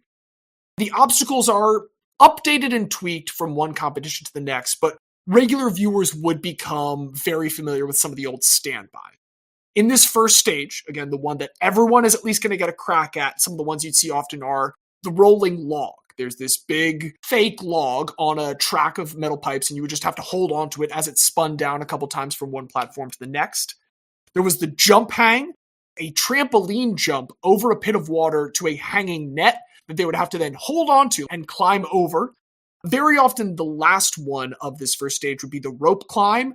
From a platform, they would kind of Tarzan swing across another one of these pits of water and then have to rappel their way up. Is it rappel if you're climbing? I don't know. They use the rope to climb. There you go. That's the title of the obstacle. And that would be where they then hit the red button at the end, and if they'd completed it in sufficient time, they would move on to the next one. Those were some, but by far, the most notorious obstacle on the first stage of Ninja Warrior is the Sorotatsu Kabe, the Warped Wall. This debuted in Sasuke number 5, so it is there by the time that Nagano makes it. It looks like part of a Sonic the Hedgehog loop-de-loop almost that just cuts off at one point. It is a 5 meter from the base of this circle height, incline, warped wall that is then kind of jutting back to you. And with a little bit of a running start, they would have to try and just jump to this. 5 meters, you're looking at roughly 16 feet up in the air. This is also like very commonly when you're watching the episodes that are focusing on the first stage, like there's so many people that get to the warped wall and this is just, they hit a wall, not to be too cute about it.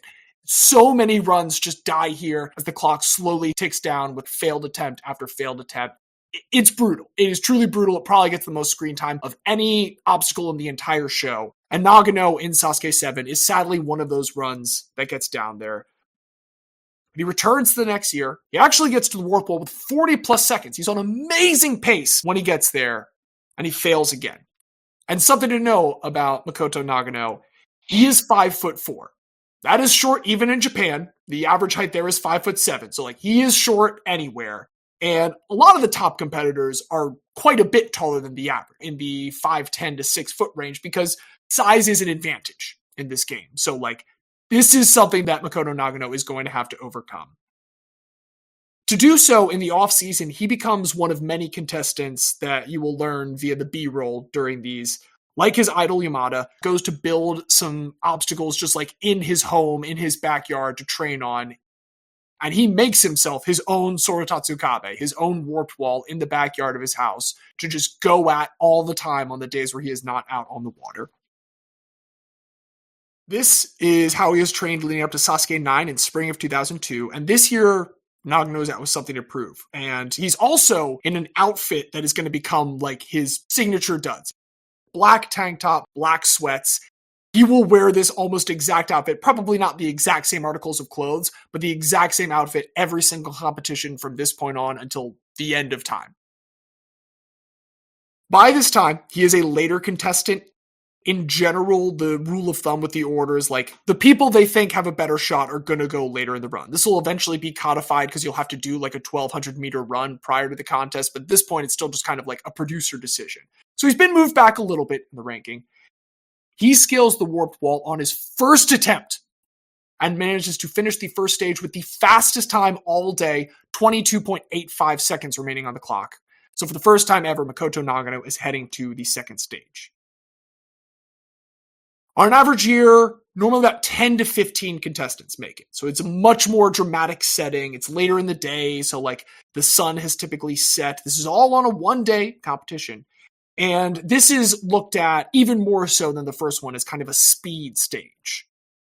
A couple of the standby obstacles, we got the spider walk, which is where they have to move across a certain stretch of land with no floor to step on, just two walls that they have to prop themselves up against with their legs and arms and just kind of shimmy along without anything to set their feet down on. The spider walk, one of Nagano's specialties, I might add. There's the reverse conveyor belt, which is like an army crawl in this little tube, and underneath you is a conveyor belt going in the opposite direction. Chain reaction is very often the first obstacle in the second stage, where they will start on a chain zip line, slide down to the rest of it, have to not swing off, and then transfer to a second chain zip line. And it very often finishes with wall lifting, one of the few just like buff obstacles where you would have to go through 3 increasingly heavy doors and just lift them up and be able to walk underneath them. Nagano does not set any records on the second stage this day, but he does clear with 2.3 seconds to spare. This is not just his first time in the second stage, it is going to be his first time continuing on to the third stage as well, which very often we do not see in Ninja Warrior. There's a decent number of seasons where you get to the end of the second stage and no one is left. I think at most you're normally seeing around 5, maybe 6. There is no time limit on the third stage. All you have to do is get through, and they're afforded that because there are so few people that make it this time. And it's also the first time that's really about strength and stamina more than speed. And this will even sometimes be a criticism of the show, that it focuses too much exclusively on upper body strength by the time you get here. To give an idea of the obstacles you're going to be looking at here, curtain cling, where you are kind of shimmying across a gap, always over these cold pits of water, and it's just this massive like 5 meter by 3 meter curtain that you have to grab onto for your only handholds. There is the body prop. It's a kind of variation of the spider walk from the second stage, except instead of looking like an X and looking forward, kind of still in an almost standing position, it is so far apart that you have to be spread out perpendicular to the direction that you're going. Cliffhanger, where you've got these tiny little 3 centimeter ledges jutting out from a wall, and that's all you have to grab onto with your fingers. And there's also a lot of like pipe-based ones, including a very, very common finisher, the pipe slider, in which you would have a bar, kind of like a trapeze bar, on rails, similar to the rolling log from stage 1, and you have to shimmy your way with the bar down those rails without guardrails to keep you from moving it all the way off and falling. And then by the time you get to the end, you have to be able to kind of pendulum swing jump in order to advance to the final stage. Nagano, in this first try at the third stage, makes it all the way to that pipe slider at the end. He is the only person in Sasuke 9 to get that far. He does fall into the drink to cap off the competition of Sasuke 9, but leaps and bounds better. We have clearly at this point, we've got a real competitor here. And this is when the broadcast really tries to start building up that idea they'd had previously of Sasuke All-Stars into a more codified thing. There are 6 main people in the Sasuke All-Stars altogether. A lot of those people they'd identified early on didn't really stick around all that long. We've mentioned already Makoto Nagano. We've mentioned already his idol Yamada Katsumi, who is still sticking around. The other 4, and these were 4, I can't quite put into words. It is a Marcel Proust instance of how clearly I could see these people as I started reading through their names and reading through their descriptions again. You've got Yamamoto Shingo, who's the gas station manager, who's always showing up in his full gas station manager one-piece coveralls and competing in that every time. And then you would like see the B-roll of him pulling these massive pipes and hoses for the gas station. Similarly, you would see Takeda Toshihiro, who is the fireman with an absurd like 1 to 3% body fat percentage. They would always really harp on how he just had zero body fat whatsoever. It would also very often be in kind of like his uniform. We had mentioned Kazuhiko Akiyama. I'm sorry, we had him earlier. The Crabber. At this point, still the only person to successfully beat the game, but still kept coming back every year to see if he could do it a second time. And then you have Shiratori Bunpei, who is the other person along with Makoto Nagano, who, as they're trying to really make this a thing going into Sasuke 10, is the other relatively new face. Hasn't been around quite as long as the other four. He was a former track and field triple jumper, but he also was most well known at the time for building the most elaborate of like the home setups. He had 5 or 6 of the obstacles recreated in his backyard. He would even like have the other guys over sometimes to do training there. And this is all part of the marketing attempt for Sasuke 10, the anniversary, only the 8-year anniversary, but the 10th edition of it. And for it, they're going to go to bib numbers 901 through 1000 instead of the normal 1 through 100. Nagano, the sign of respect that he gets, he is made bib number 999 to acknowledge how well he did in the previous matchup. Unfortunately, almost all of the All-Stars biff it in the first round. 4 straight of them lose in the first round, including Makoto Nagano as the 4th of those. So like this particular marketing doesn't work for this competition, but that's only a mild disappointment for TBS because all of these guys continue to come back time and time again, and they are correct to have identified them in particular, especially Makoto Nagano.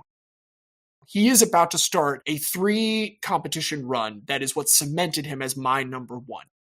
We start with Sasuke 11. He is one of 7 contestants to reach the 3rd stage, and he succeeds on the pipe slider this time to be the only one to advance to the final stage, Mount Midoriyama. This would be the thing in the background of every shot for the whole day leading up to it, this massive kind of pipe scaffolding mountain. It very literally translates to like Demon Steel Mountain. It's very dramatic. And what you have to do is just climb it. There is a 15-meter spider wall to start it off that you would just be climbing vertically. That starts to, after just a few seconds, split apart. So you only really had a little bit to get up the spider wall before reaching the rope climb that would go up the rest of the way of this roughly 30-meter mountain in total. Be going up the rope as the alarm is screaming, as your time is ticking down, get all the way to the top and be able to smack that button at the top. If you didn't, the rope would disengage. You are strapped into a harness, so you're not going to die or anything. But it was always very dramatic when, if they didn't hit it, they would suddenly plummet to the ground like some kind of drop ride in a carnival. With this being the first time for Nagano, the transition between the spider climb and the rope climb is just too much for him. He loses like 4 seconds there, and he is unable to achieve total victory on this run. But that's just the spring edition this year. In the fall, Nagano was one of 3 people to reach the final stage this time, after having the fastest times in stages 1 and 2.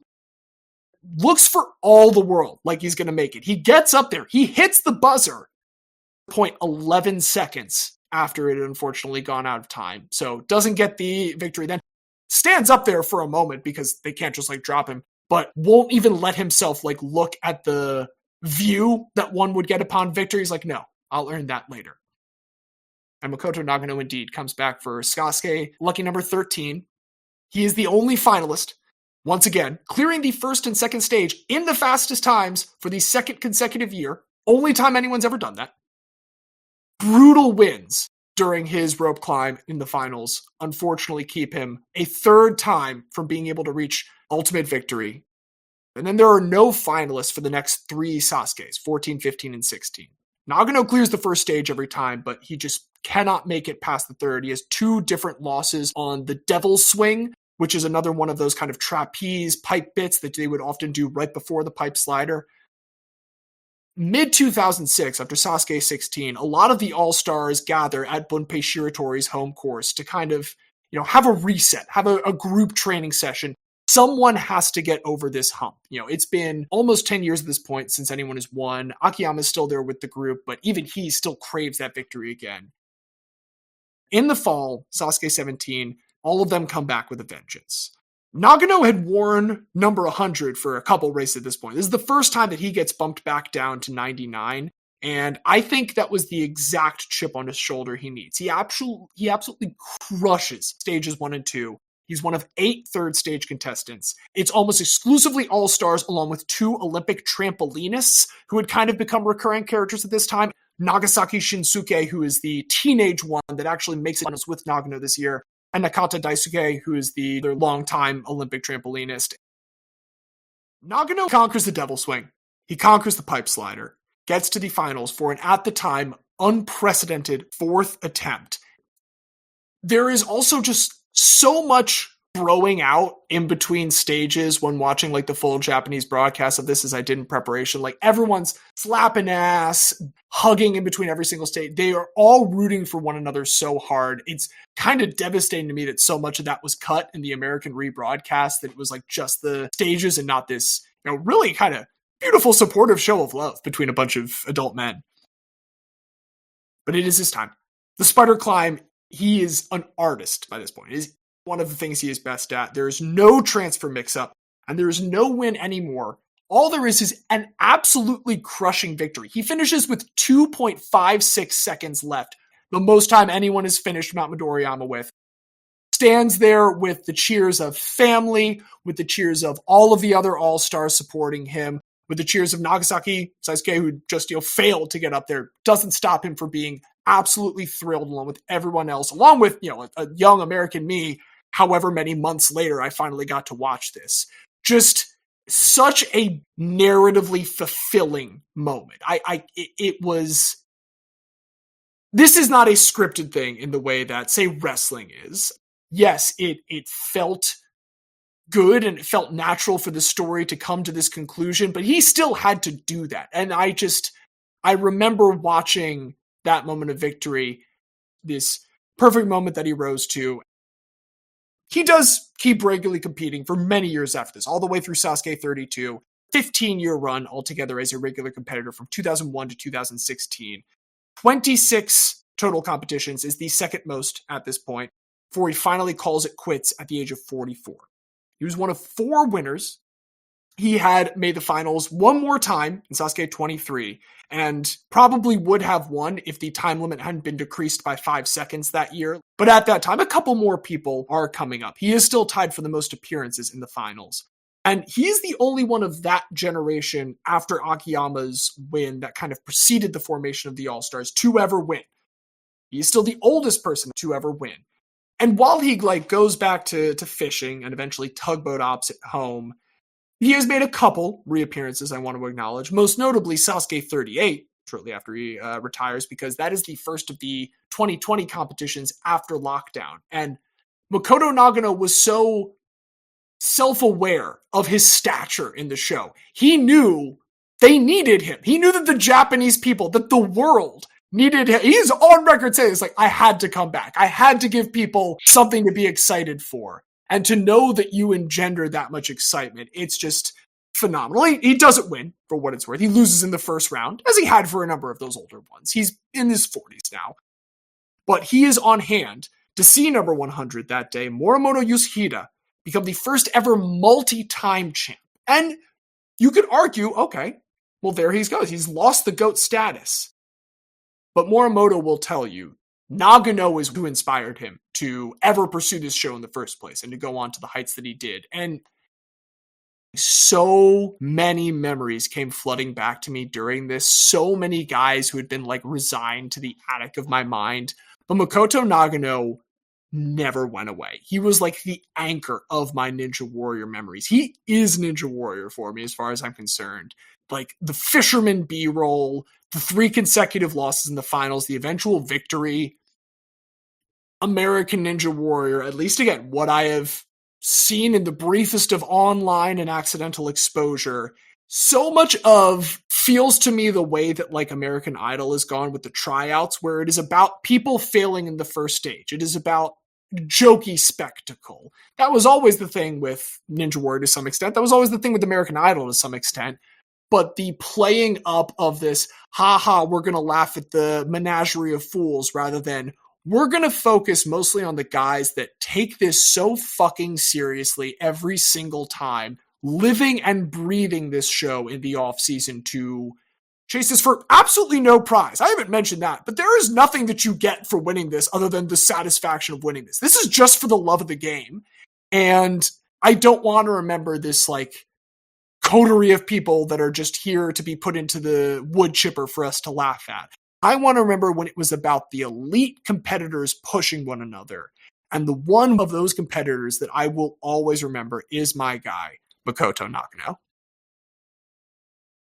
I very much enjoyed that, James. I like Ninja Warrior. I might go watch some Ninja Warrior after this because of that. Before we get into anything else, I genuinely felt things watching Makoto Nagano highlights getting ready for this that I did not expect to feel. Then I'm happy that I chose this category. I thought we could get some good stories out of it, and I think I was right on that. I will start by saying I'm fine taking Shelley out of this because I kind of like the fact that the two that you have brought in were competitors on their shows. Shelley was on a athletic competition reality TV show, but she was a paid cast member, not one of the contenders. And I like that we have two actual competitors here. And I loved the Shelley story. Really enjoyed learning that. So much of the coolest stuff she did was not reality television. Like, the bodybuilding is badass as hell. Like, being the Ken Griffey that is, finishing third in the home run race to the guys that are juicing, but still finishing, like, competitively in the home run race.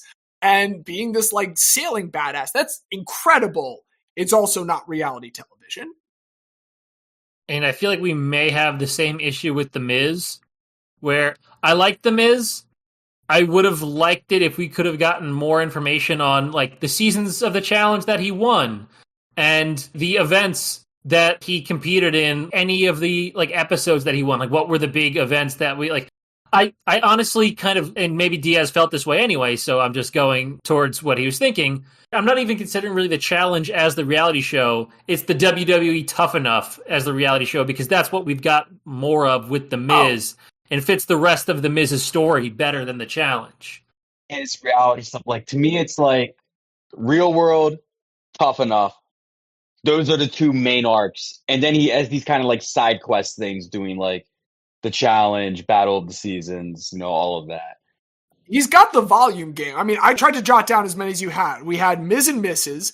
We had Battle of Seasons. We had Battle of Network Stars. We had Tough Enough. We had Fear Factor. We had The Real World. We had like wrestling itself. Like, that's the other thing. I'm sorry. I thought that's where you were going, Xavier, when you said like this is his actual show. Wrestling's kind of reality TV. True. Heavily performative, more exaggerated reality TV. But sure, in a way, yes. There's people talk and they're dramatic and then sometimes they fight. It's just that there's a referee in WWE. Like, I don't think there's any knock against The Miz whatsoever on his body of work. He's got a massive one. He's got a very eclectic one. And I also think like taking wrestling as the main course for this category is incredibly appropriate. So like, I'm fully in favor of that.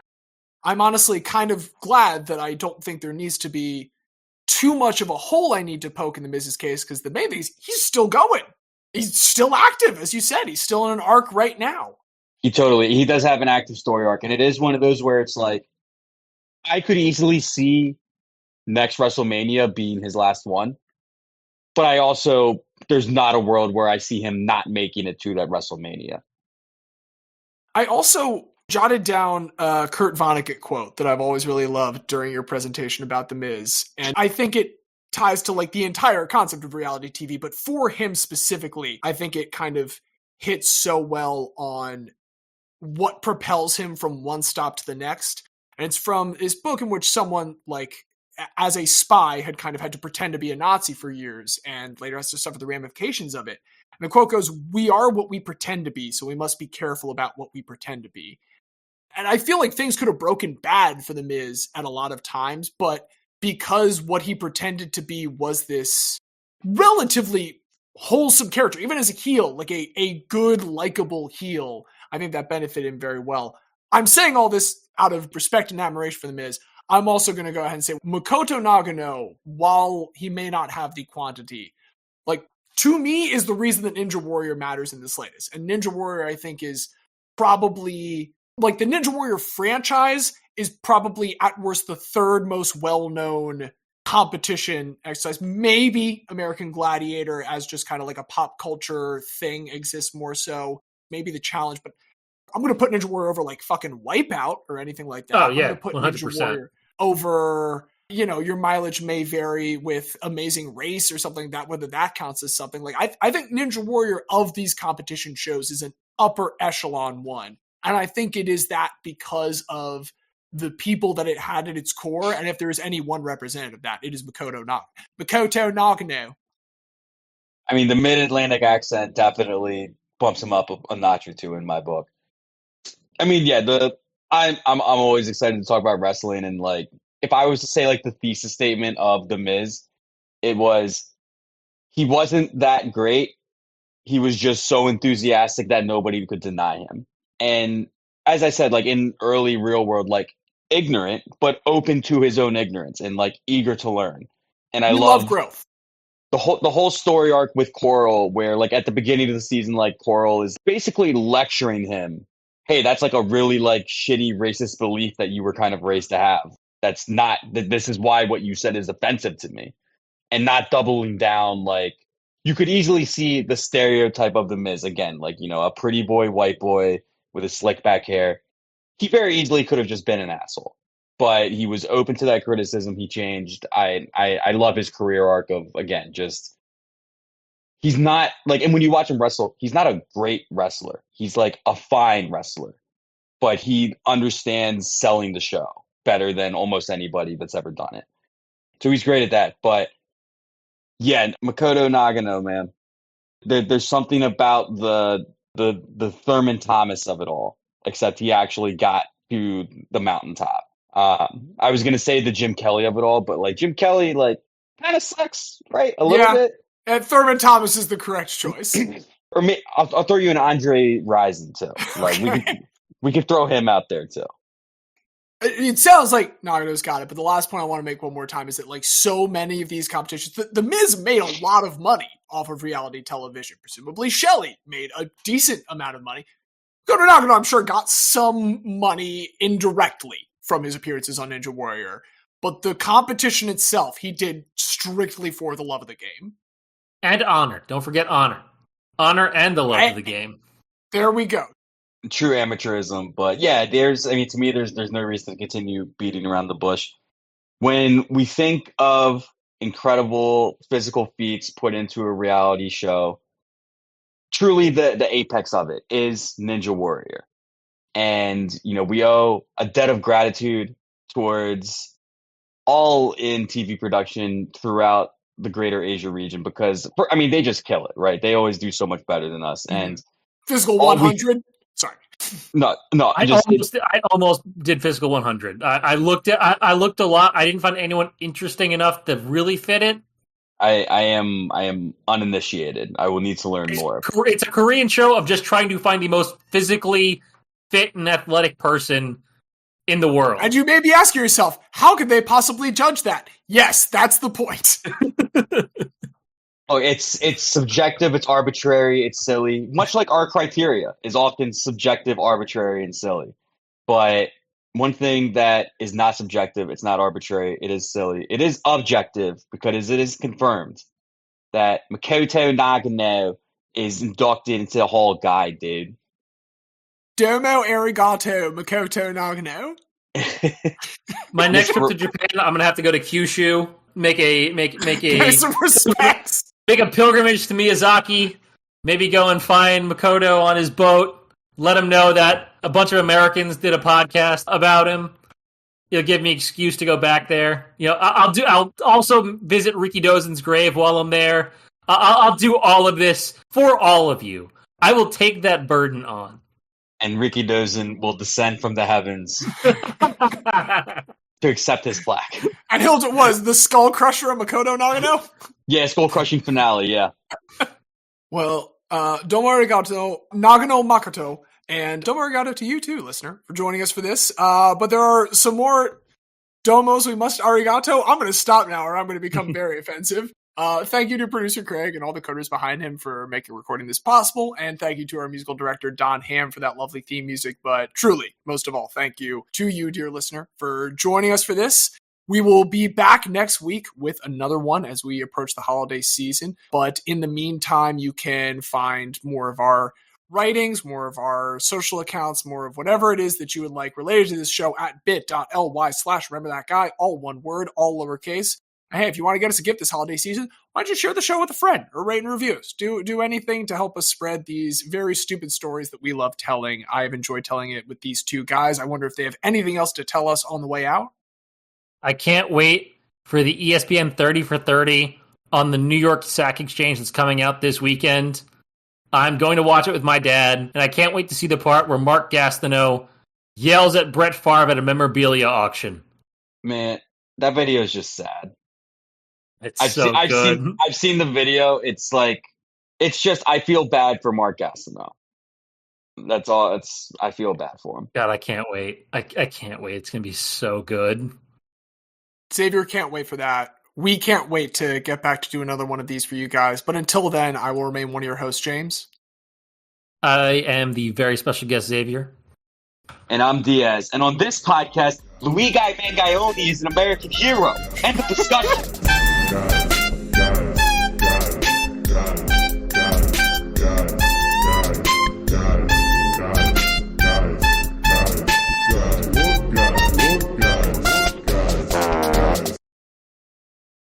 See, I said Louis Guy. I didn't say. I said Louis Guy. That's a fictional character. He doesn't exist. FBI. If you're listening, all of this is parody. We do not believe this. It's redacted, all cool, redacted, right? Redacted.